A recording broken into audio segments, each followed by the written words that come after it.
Hazrat Urwa bin Zubair narrates that Hazrat Aisha radiyallahu anha said, Aflah, the brother of Abul Qais, asked my permission to enter after the command of well had been revealed.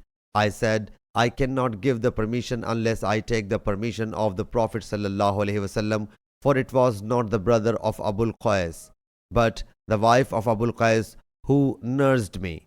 So when the Prophet sallallahu alaihi wasallam came to me, I submitted to him.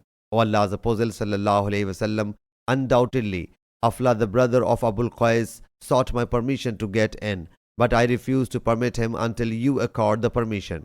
So the Prophet sallallahu alaihi wasallam said, what prevented you from permitting your uncle?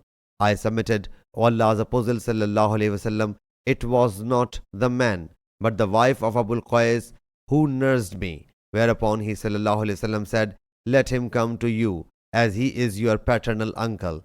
May your hand get dusty.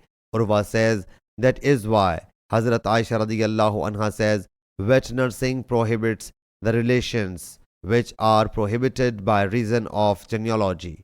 Sahih Bukhari, Hadith number 4796.